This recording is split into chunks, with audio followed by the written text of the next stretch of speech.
Hai, terima kasih kepada para subscriber yang telah mengeklik video ini. Dan selamat datang di review film Putar Lagi. Untuk mengikuti alur cerita yang baik dan benar, untuk para subscriber yang belum nonton video pertama, silahkan klik video yang berada di pojok kanan atas ya. Dan untuk yang udah nonton video pertama, silahkan menikmati video bagian kedua ini. Eits, sebelum asyik dengerin ceritanya, yuk subscribe dan aktifkan loncengnya agar tidak ketinggalan review film seru setiap minggunya. Putar intronya bang!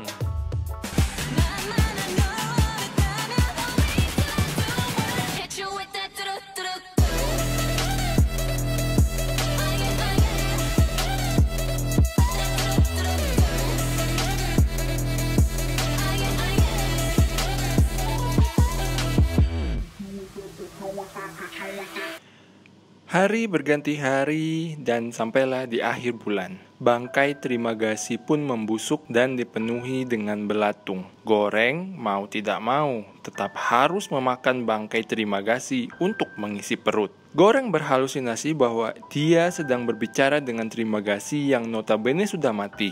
Dan dia juga berdelusi bahwa dia juga sedang wik dengan Miharu. Kayaknya ada perasaan lebih deh antara Goreng dengan Miharu.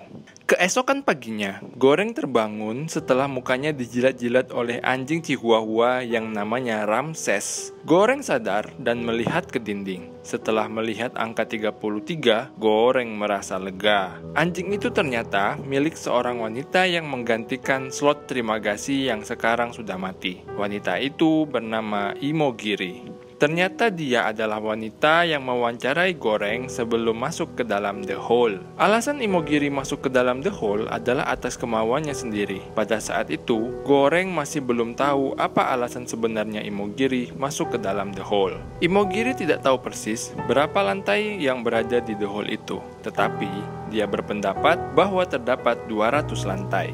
Goreng dan Imogiri berdebat bahwa dengan jumlah lantai sebanyak itu, tidak akan ada makanan yang tersisa sampai ke lantai bawah. Imogiri membantah bahwa makanannya pasti cukup, asal setiap orang tidak makan berlebihan dan sesuai dengan porsinya masing-masing. Imogiri melanjutkan bahwa harus ada sesuatu yang bisa memicu reaksi solidaritas spontan sehingga dapat merubah keadaan secara berantai. Dengan tujuan, tidak ada orang yang kelaparan dan setiap orang dapat menikmati makanan di setiap lantai. Dan itulah tujuan utama dibuat program The Hole ini, kata Imogiri. Goreng tetap kekeh bahwa tidak ada perubahan yang bisa terjadi secara spontan, terutama dengan keadaan seperti di dalam The Hole ini, kecuali dengan cara kekerasan. Dan waktu makan pun tiba. Goreng menyantap hidangan dengan lahap. Ya iyalah, dia sebulan sudah makan bangkai manusia. Sedangkan Imogiri hanya menyuapi anjingnya dan membagi-bagi makanan ke dalam porsi-porsi kecil agar bisa dibagikan ke lantai bawah. Goreng menanyakan perihal anak kecil yang berada di dalam The Hole, namun Imogiri membantah bahwa tidak ada anak usia di bawah 16 tahun yang diperbolehkan masuk ke dalam program The Hole. Dan Goreng pun seperti, oh oke. Setelah selesai makan, Imogiri mengatakan kepada orang yang berada di lantai bawah untuk tidak makan banyak-banyak dan berbagi dengan lantai-lantai di bawahnya. Tetapi tentu saja, hal itu ditolak mentah-mentah oleh mereka, dan mereka bilang, "Go fuck yourself." Berhari-hari dan berkali-kali Imogiri melakukan hal itu di setiap aktivitas makan, tetapi hasilnya tetap nol besar.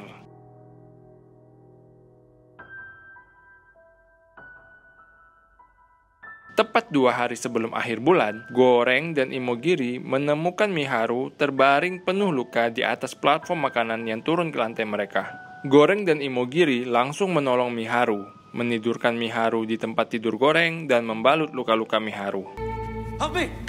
Help me!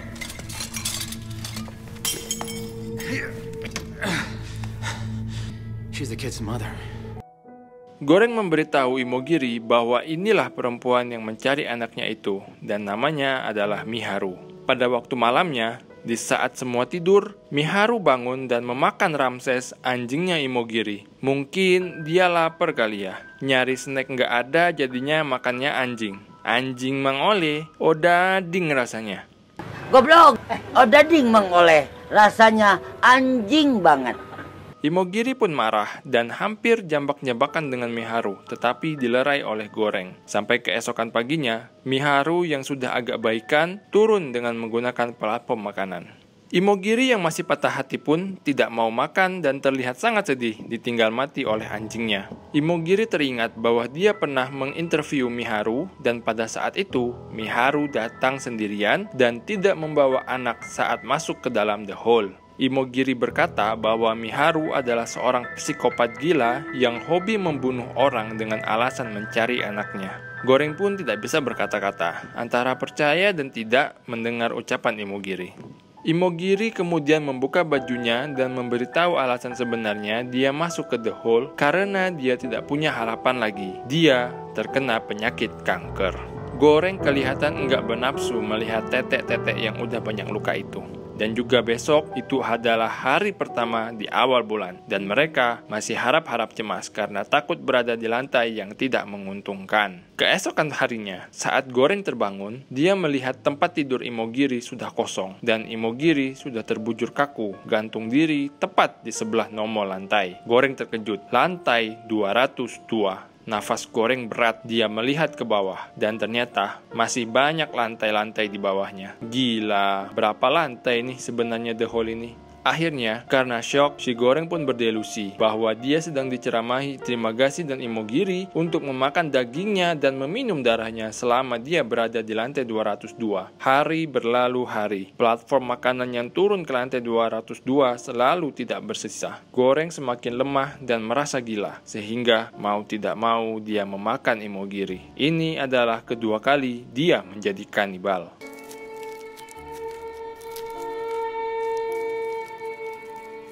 Setelah 1 bulan berada di lantai 202, akhirnya Goreng berada di lantai 6 sekarang. Temannya selama di lantai 6 adalah seorang pria kulit hitam bernama Baharat. Saat masuk The Hole, satu barang yang dipilih Baharat untuk menemaninya adalah seutas tali tambang. Dan pada saat itu, Baharat tidak mau menyia-nyiakan kesempatan di saat dia berada di lantai 6. Baharat pun meminta pria dan wanita yang berada di lantai 5 untuk menolongnya saat memanjat ke lantai 5. Sang pria pun setuju untuk menolongnya memanjat. Di saat Baharat memanjat dan hampir sampai, sang wanita pun membuka celana dan membuang sepotong tinja yang mendarat persis di muka Baharat.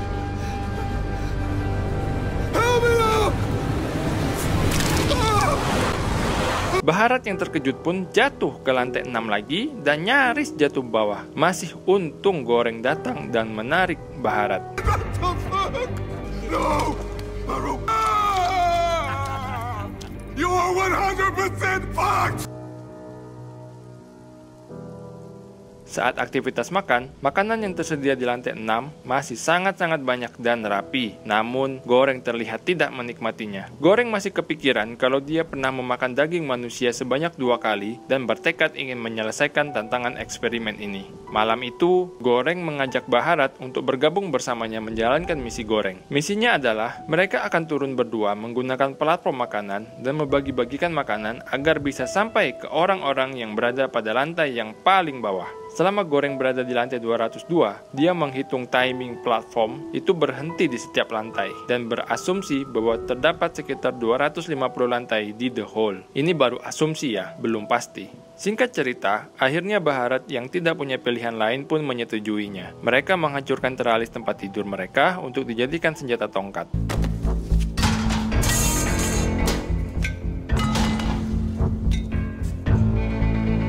Sampai keesokan harinya, Goreng dan Baharat telah bersiap-siap turun ke lantai bawah dengan menggunakan platform makanan. Rencananya adalah mereka akan menahan orang-orang di 50 lantai pertama untuk tidak makan, alias berpuasa terlebih dahulu di hari itu. Dan pembagian makanan baru dilakukan setelah melewati lantai 50.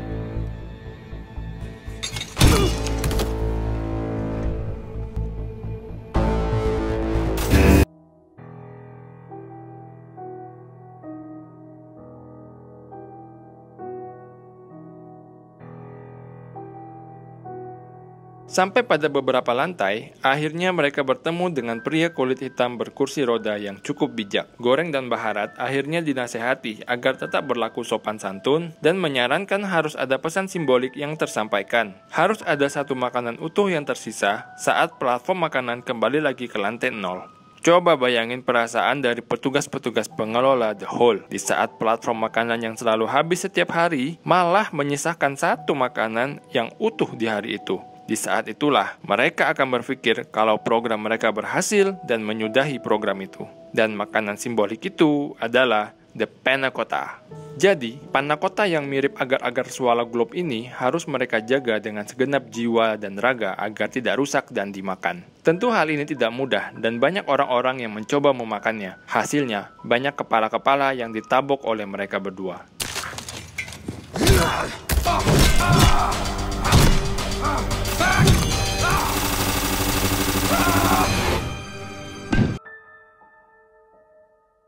Setelah mereka di lantai 51 dan seterusnya, barulah mereka membagi-bagikan makanan secukupnya. Ada fakta menarik yang mereka temukan. Pada suatu saat, Goreng dan Baharat mendapati lantai yang kedua penghuninya mati, dan ternyata platform makanan tidak berhenti di level yang kedua penghuninya mati. Itu berarti perhitungan Goreng bahwa kemungkinan ada 250 lantai itu meleset dan kemungkinan lantainya ada lebih dari itu. Sampai di suatu lantai, akhirnya Goreng dan Baharat menemukan Miharu yang sedang dibunuh secara keji oleh dua orang penghuni di lantai itu. Goreng pun langsung melompat untuk menolongnya. Tetapi pria itu terlalu kuat dan akhirnya Goreng yang kena bogem mentah berkali-kali.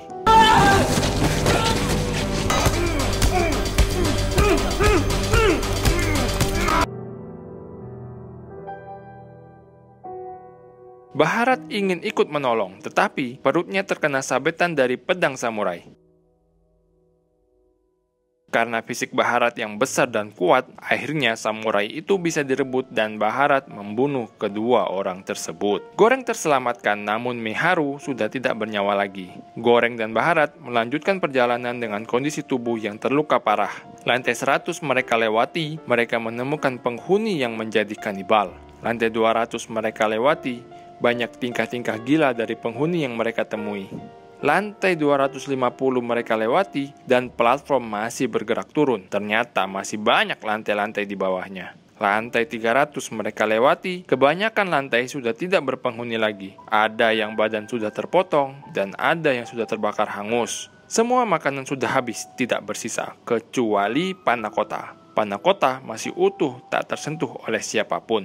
Sampai akhirnya mereka sampai pada lantai 333 dan platform pun berhenti. Mereka mengira lantai 333 adalah lantai terakhir. Namun ternyata ada seorang anak kecil yang mengintip berada di bawah tempat tidur. Walau dicegah Baharat untuk turun, namun Goreng tetap merangkak turun dari platform untuk mengambil anak itu.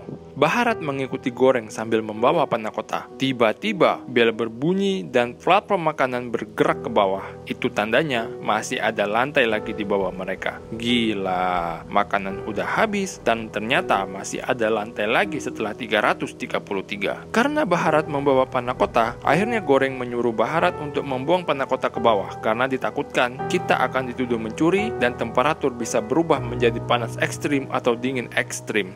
Baharat menolak membuang panna cotta itu dan setelah ditunggu beberapa menit,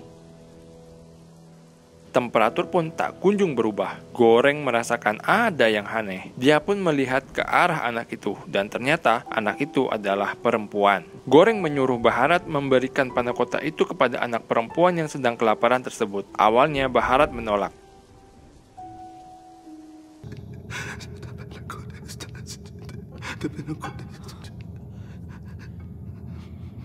Tetapi akhirnya diberikan juga. Malam itu, Goreng dan Baharat bermalam di lantai 333 bersama anak gadis itu. Dan malam itu, Goreng seperti mendapatkan wangsit bahwa gadis kecil itu adalah pesan simbolisnya. Di saat Goreng terbangun, ternyata Baharat sudah meninggal akibat lukanya. Pada hari itu, saat platform makanan telah sampai di lantai 333, akhirnya Goreng memutuskan membawa anak itu bersamanya menggunakan platform makanan. Platform makanan pun turun ke lantai paling dasar dari The Hole, di mana tidak ada cahaya matahari yang masuk ke dalamnya.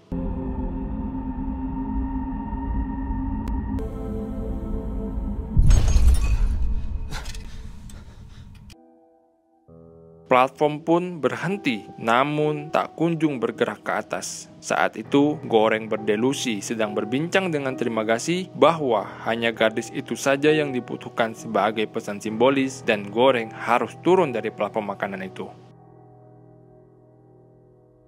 Akhirnya, Goreng pun memutuskan untuk turun. Will she succeed? She's the message.